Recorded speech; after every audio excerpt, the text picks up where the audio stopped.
jamaah. Alhamdulillah. Alhamdulillah jamaah, masih di Islam itu indah. Dan untuk jamaah yang baru bergabung, hari ini kita sedang membahas tema lakukan ini minimal sekali seumur hidup. Masya Allah, tadi di segmen sebelumnya sudah dibahas. Yang pertama ada sholat sunat tasbih, sholat sunat syuruk, sholat arba'in. Dan juga kita harus sering bersolawat kepada Allah. Gak mungkin kita bersolawat sekali ya kalau mau mendapatkan syafaatnya dari Rasulullah SAW. Satu tadi Sasam, Iya. 40 hadis. Iya, 40 hadis. Nah Hafal. itu juga. Ya, Hafal 40 hadis. minimal hafal 40 hadis. Masya Allah. Baik jamaah, akan kita lanjutkan. Tapi sebelumnya saya mau ajak dulu jamaah untuk nonton. Ini ada tayangan viral tabungan umroh ludes dipakai suami untuk selingkuh hingga judi. Astagfirullahaladzim. Yuk kita saksikan sama-sama. Silakan. Ternyata laki gue main judi juga.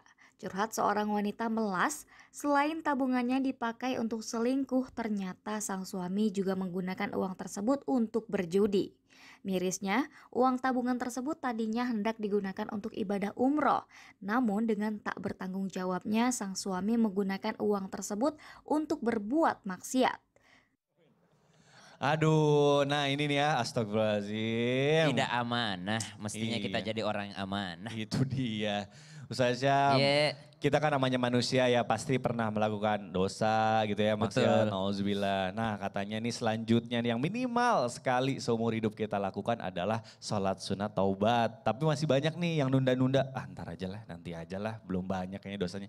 Mungkin gara-gara gak tahu gimana caranya dan kapan sih sebenarnya waktu terbaik untuk melakukan sholat sunat taubat. Mohon penjelasannya guru, silakan. Baik, tapi guruku Ustaz Maulana, guru kami Ustaz Zanada, Mas Mikdad, serta guru-guru kami yang dimuliakan Allah Subhanahu wa taala. Al-Qur'an surah At-Taubah ayat 112. A'udzu billahi minasy syaithanir rajim.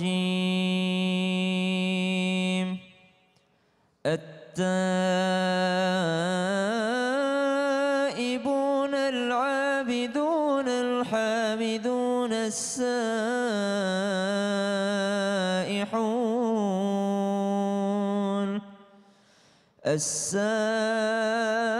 السائحون الراكعون الساجدون الآمرون بالمعروف والناهون عن المنكر الآمرون بالمعروف والناهون عن المنكر والحافظون لحدود الله وبشر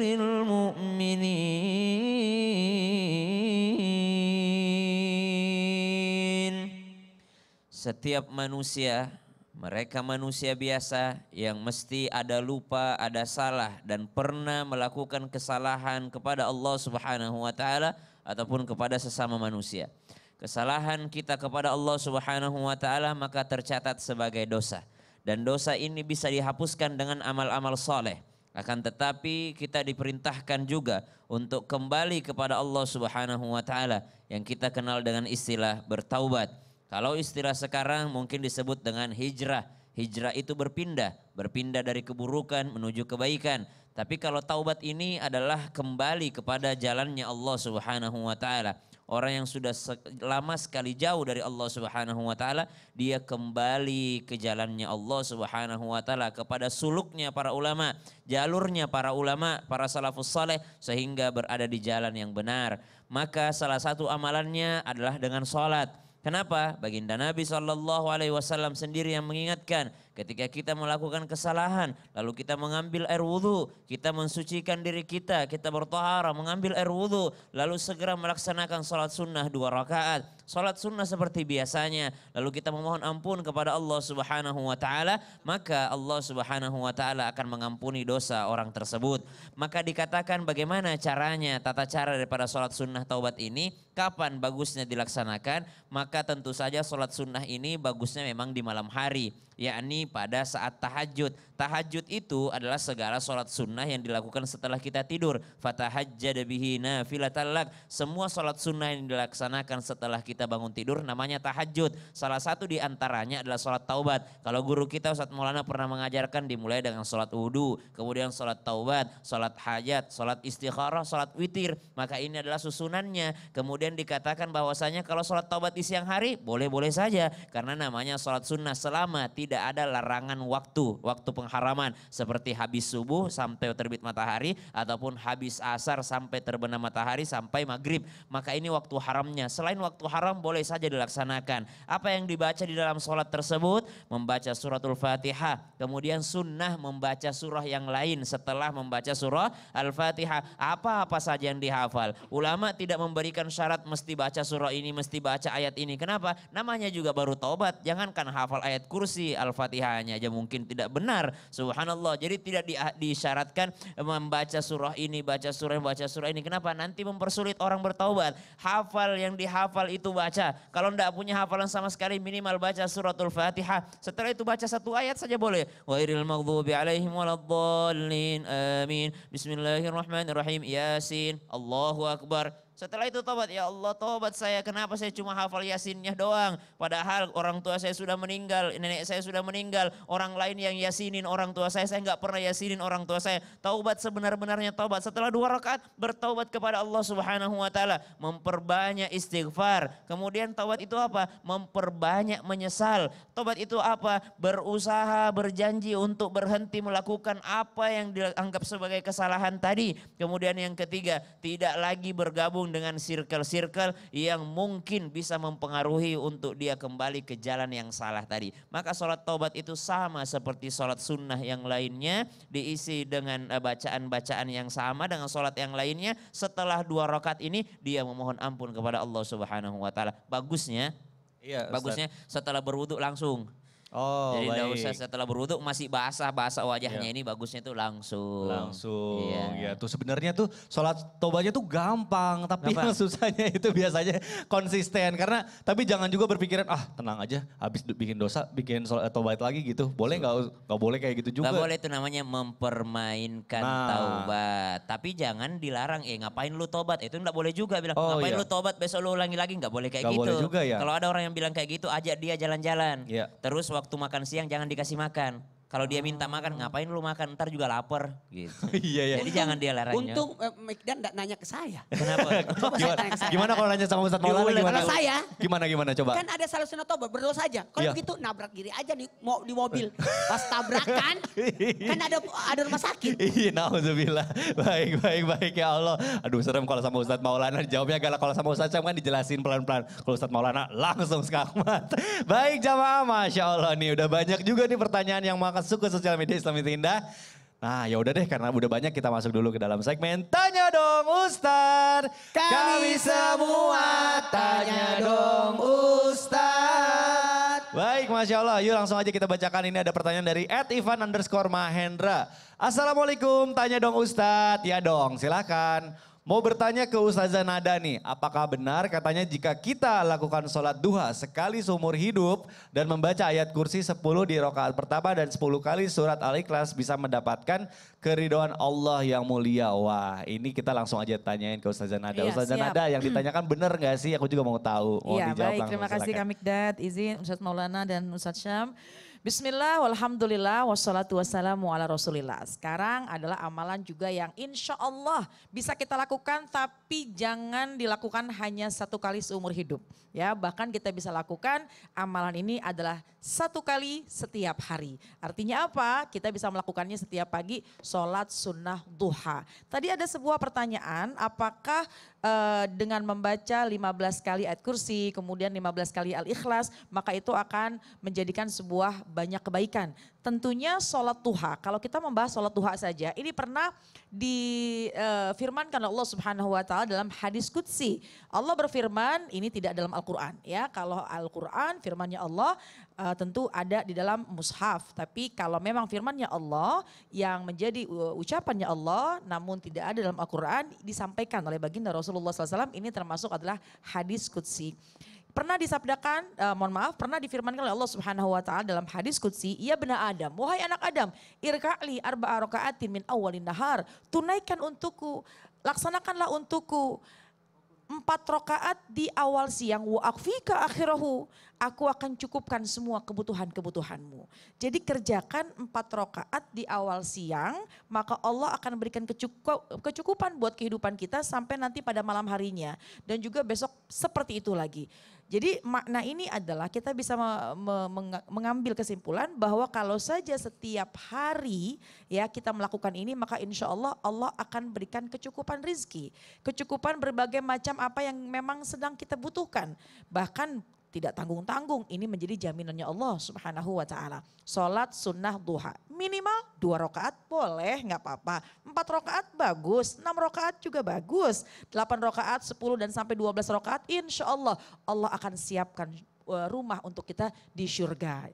Jamaah sekalian, ini memang amalan-amalan sunnah, tapi sebisa mungkin jangan sampai ditinggal. Ya karena kebutuhan kita banyak, masa sih kita hanya ingin mengerjakan 1 kali seumur hidup, tapi juga sebisa mungkin ini tetap bisa kita istiqomahkan. Lalu bagaimana dengan ayat-ayat yang dibaca di dalam sholat sunat duha? Tentu para ulama tidak mengkhususkan seperti tadi yang disampaikan oleh Ustadz Syam, bahwasannya ketika di sholat-sholat sunnah mutlak silahkan saja membaca apa saja, sangat-sangat baik. Kenapa? Apalagi semua sumbernya tentunya dari Al-Quran, firmannya Allah.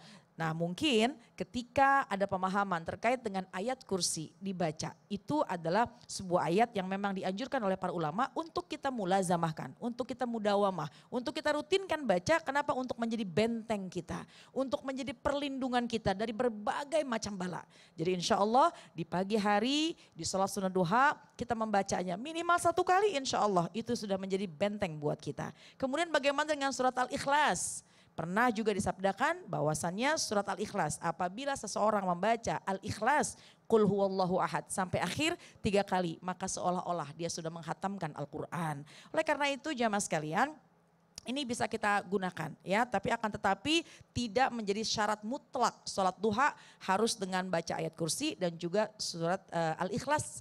Dan ini silakan saja apa yang mau kita hafal. Bahkan ketika di dalam sholat kita hanya membaca surat Al-Fatihah, maka tidak menggunakan atau tidak membaca surat-surat pendek yang ada di dalam Al-Quran, maka itu pun sah. Karena rukun sholat adalah membaca surat Fatihah dan bukan terkait dengan sholat, ayat-ayat dalam Al-Quran. Nah kemudian ada lagi nih, kalau sekiranya memang kita sedang punya banyak masalah, ketika kita memang lagi begitu berat masalah yang kita hadapi, kita hidupkan pagi kita dengan sholat sunat duha, kemudian ayat yang kita baca, sekali lagi ini bukan syarat mutlak, tapi bisa kita baca dengan memperbanyak surat Al-Insyirah, Alam nasyrah laka sadrak, wa wada'na anka widrak, sampai akhir ayat. Insya Allah ketika di waktu duha, di mana orang banyak lalai, orang banyak bekerja, fokus kepada urusan dunia. Tapi kita beribadah kepada Allah, kita mendekatkan diri kepada Allah di waktu-waktu yang memang ketika itu banyak orang yang mungkin mengejar urusan-urusan pekerjaan. Insya Allah kita dekatkan Allah dengan sholat sunat duha, insya Allah semua urusan kita akan dimudahkan oleh Allah Subhanahu wa taala. Dan jangan kerjakan hanya sekali seumur hidup. Urusan kita banyak, keinginan kita banyak, insya Allah kita pengen dicukupkan sama Allah, sholatlah setiap hari insya Allah. Kan katanya mau dapat ridho Allah, masa sholat duhanya cuma sekali seumur hidup. Betul, apalagi Allah yang memang sudah menjanjikan tunaikan untukku, nanti aku yang cukupkan semua kebutuhan-kebutuhanmu. Amin. Mudah-mudahan kita diberikan keistiqomahan ya Ustazah. Terima kasih Ustazah. Mudah-mudahan terjawab ya jamaah. Baik, akan kita lanjutkan, kita bacakan pertanyaan berikutnya. Ini ada pertanyaan dari Instagram @erniawati, @erniawati. Assalamualaikum, tanya dong Ustadz. Ustadz, oh ini mau ke Ustadz Maulana nih spesifik nih. Kita hidup di dunia ini hanya sekali dan tidak mungkin 2 kali. Aku tidak mau menyesal seumur hidup. Aku mau bisa menjadi hamba Allah yang mudah memaafkan walaupun orang tersebut menurut kita susah dan percuma dimaafkan. Tapi kan katanya kalau kita tidak memaafkan lebih dari 3 hari dosa. Nah gimana dong Ustadz agar menjadi hamba yang mudah memaafkan kesalahan orang baik menurut kita fatal banget. Nah Ustadz Maulana langsung aja dijawab, silahkan. Ya, apa sih ya Allah. Dengerin baik-baik. Penontonnya nih hari ini. Ya, satu hal buat kita, maafkanlah orang karena belum tentu kita ketemu dia lagi. Jangan menghabiskan waktu untuk memikirkan dia. Mohon maaf kalau ada berbuat salah kepada kita, maafkan dia. Kenapa? Udah selesai perkara. Karena setelah itu kita akan berpindah, kita tidak ketemu lagi dia. Contoh kita di kendaraan umum, contoh kita di pesawat, contoh kita umroh. Ada yang bermasalah dengan kita jamaah dan semuanya. Udahlah, lupakanlah. Kenapa? Kapan lagi ketemu dia? Susah kan?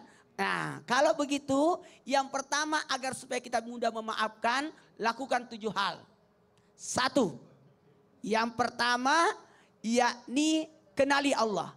Allah Maha Pengampun. Kemudian kedua, kenali diri. Kita tidak mungkin lepas dari kesalahan dan kehilafan. Bisa jadi kita juga berbuat dosa. Yang ketiga, ingat kebaikannya orang, lupakan keburukan kita. Maaf, lupakan kebaikan kita, ingat kebaikan orang. Yang keempat, lupakan keburukan orang, ingat keburukan kita. Itu yang keempat. Kemudian yang kelima, maaf, harusnya apa yang harus kita lakukan? Lihat ke depan, apa yang akan terjadi. Apa yang akan ke depannya. Dan usahakan, Masya Allah Tabarakallah, potensi kebaikan yang akan muncul setelah kita memaafkan dia. Dan yang ketujuh, usahakan yakni senantiasa berdoa. Maka rubah posisi diri dari berdiri jadi duduk. Jadi keseluruhannya itu rubah posisi. Kalau misalnya duduk masih marah juga. Baring. Baring. Masih marah juga, masih kesal juga. Berudu. Oh baik. Setelah berudu? Berudu. Iya sudah setelah berudu masih marah juga. Sholat 2 rakaat. Sholat 2 rakaat, baik. Masih mau lagi? Oh jangan dong kalau itu keterlaluan. Baik terima kasih Ustadz Maulana, mudah-mudahan terjawab ya. Masya Allah. Duh luar biasa di sini, seru sekali. Baik kita lanjutkan ke pertanyaan berikutnya. Ini ada pertanyaan dari Instagram @alex_gozali089. Assalamualaikum, tanya dong Ustadz. Ustadz Syam, aku pengen deh sekali seumur hidup Jumat berkah. Walaupun aku non muslim, tapi aku punya keinginan untuk Jumat berkah. Tapi selalu belum dikasih rezeki yang pas untuk melakukan Jumat berkah. Apakah baru punya niat saja sudah terhitung pahalanya di mata Allah? Waduh ini menarik nih Ustadz Syam nih. Non muslim ya? Non muslim tapi Baik. apakah masuk pahalanya di mata Allah? Nah ini mau jawabannya Ustadz Syam silakan. Bismillahirrahmanirrahim. Tapi guru-guruku yang dimuliakan Allah Subhanahu wa taala, Al-Qur'an surah Al-Baqarah ayat 254. A'udzu billahi minasy syaithanir rajim. Ya ayyuhalladzina amanu anfiqu mimma razaqnakum min qabl أنفقوا مما رزقناكم من قبل أن يأتي يوم لا بيع فيه ولا خلة ولا شفاعة والكافرون هم الظالمون. Allah Subhanahu wa taala memerintahkan kita untuk mengeluarkan apa yang telah Allah rezekikan kepada kita. Maka salah satu di antara cara ulama, strategi ulama itu melihat hari-hari yang faedahnya ataupun pahalanya banyak. Dalam Islam kami mengenal istilah Sayyidul Ayyam atau pimpinannya para hari, yaitu hari Jumat. Makanya ada istilah Jumat berkah. Kami juga mengenal bahwasanya ada jam yang luar biasa pahalanya jikalau bersedekah di dalamnya. Misalnya dia adalah jam yang pagi hari di mana para malaikat mendoakan orang-orang yang mengeluarkan hartanya. Allahumma ya Rabb berikanlah tambahan bagi mereka munfiqan khalafa, berikan ganti kepada orang-orang yang mengeluarkan hartanya di pagi hari. Kemudian berikanlah kemiskinan, kebangkrutan kepada orang yang pelit. Maka banyak orang muslim melaksanakan Jumat berkah dan juga itu dilaksanakan di pagi hari. Kemudian Nabi SAW juga mendoakan, Allahumma barik li ummati fi bukuriha, berkahilah umatku di waktu pagi harinya. Maka Jumat, kemudian pagi hari, kemudian Ramadan itu adalah waktu-waktu terbaik untuk bersedekah. Kemudian saudara kami yang sedang menyaksikan Islam itu indah yang mungkin belum beragama Islam. Mereka bertanya kalau non muslim itu ada pahalanya atau tidak? Jawabannya ada. Orang non muslim berbuat baik, bersedekah, jawabannya pahalanya ada atau tidak? Maka pahalanya ada. Cuma masih dalam bentuk terbungkus ataupun tertutup. Kapan dia bisa dibuka itu pahala? Kalau sudah syahadatain. Asyhadu an la ilaha illallah wa asyhadu anna muhammadar rasulullah. Dibuka, unlock, auto login, langsung auto unlock itu pahala. Ada semua pahalanya itu langsung. Walaupun sebelum masuk Islam dia sudah berbuat baik. Pahalanya mana? Disimpankan sama Allah Subhanahu wa taala. Kalau sudah login baru terunlock semuanya, nanti dapat pahalanya semuanya. Masya Allah.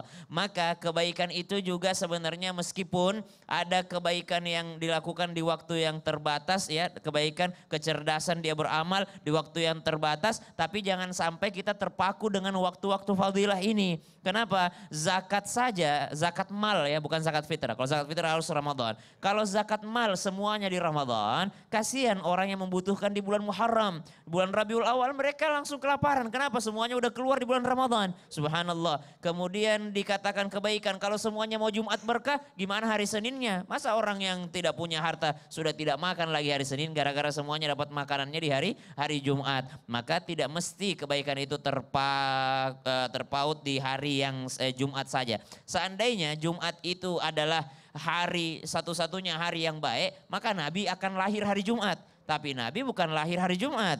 Nabi SAW lahir hari Senin. Kemudian seandainya Jumat itu adalah hari yang terbaik dan dia satu-satunya yang baik, maka hari meninggalnya, hari wafatnya Nabi juga hari Jumat. Tapi justru Nabi SAW bukan wafat di hari Jumat. Artinya hari terbaik itu adalah hari di mana engkau berbuat baik di dalamnya. Mau sebaik apapun hari Jumat, mau seberkah apapun hari Jumat, kalau kau tidak sholat Jumat, kalau kau tidak berbuat baik di dalamnya, tetap Jumat tersebut tidak menjadi Jumat berkah bagi orang yang tidak melakukan kebaikan-kebaikan di dalamnya. Ada info yang akan disampaikan oleh Mas Fadli dan juga Mas Aiman. Silahkan. Terima kasih banyak Ustadz Syam. Jazakallah khairan kasiran. Masya Allah buat jamaah Islam itu indah ya. Nih ayo inget nih, gak kerasa nih tinggal beberapa hari lagi kita udah habis bulan Ramadannya. Benar Mas Fadli, gak berasa banget ya puasa akan berakhir. Betul. Tapi aku tuh pengen biasain buka puasa sekalian jalanin sunnah. Nah kira-kira Mas Fadli ada advice gak? Pasti ada dong ya. Aku mau tahu beberapa sunnah berbuka puasa nih buat jamaah Islam itu yang ada di rumah juga ya. Yang pertama, perbanyak doa menjelang buka puasa. Yang kedua, segerakanlah berbuka puasa setelah mendengar azan. Yang ketiga, berbuka dengan kurma ajwa seperti kebiasaan Rasulullah SAW. Nah, buatnya sunnah yang ketiga nih, aku ada produk yang pas banget. Nah ini dia nih, Masya Allah. Ini dia Goodness Kurma Ajwa. Susu steril dengan kurma ajwa dari Madinah. Nah aku selalu buka puasa dengan ini nih Aiman nih. Kurma ajwa? Iya. Kurma yang biasa disebut kurma Nabi itu? Iya. Yang benar Mas. Ya Allah benar dong Aiman. Goodness Kurma Ajwa ini menggunakan kurma ajwa yang dipanen di tanah suci Madinah langsung. Masya Allah. Selain manfaat kurma ajwa, kamu juga bisa mendapatkan kebaikan susu steril dari sini nih. Nah ini Masya Allah, jadi cocok banget kan? Apalagi Goodness Kurma Ajwa ini sudah tersedia di minimarket dan toko terdekat. Wah Masya Allah, kayaknya baru kali ini ya aku tuh ngeliat susu steril pakai kurma ajwa. Masya Allah. Pasti rasanya enak ya Mas? Wih udah pasti dong. Goodness Kurma Ajwa ini rasanya enak banget. Manisnya pas, nggak seret. Cocok dan praktis banget ya buat nemenin buka puasa. Dan yang aku suka nih, satu kaleng Goodness Kurma Ajwa ini juga bermanfaat untuk tubuh. Jadi manfaatnya pasti, manisnya pas. Wah, kalau Mas Fadli udah ngomong enak, aku udah gak ragu lagi. Betul. Udah gitu sekalian jalanin sunnah. Kalau gitu aku buru-buru deh mau stok Goodness Kurma Ajwa ini buat di rumah. Minum satu kaleng Goodness Kurma Ajwa untuk buka puasa ya. Ayo Aiman dan juga jamaah Islam itu yang ada di rumah nih ya. Mulai stok yang banyak ya. Untuk pilihan minuman berbuka puasa dengan Goodness Kurma Ajwa. Manfaatnya pasti, manisnya pas. Alhamdulillah. Nah nih buat jamaah Islam itu yang ada di rumah jangan kemana-mana dulu. Setelah ini kita lanjut lagi. Kita akan kembali mendengarkan tausiah dari guru-guru kita tentang tema kita hari ini. Jadi tetap di Islam itu indah ya. Jamaah, oh jamaah. Alhamdulillah. Nah ini Masya Allah. Ngapain? Kadang-kadang orang suka repot gitu. Betul. Ini ada yang simpel dan praktis. Bawa aja setiap hari. Taruh di mobil ya kan. Kalau di jalan juga bisa.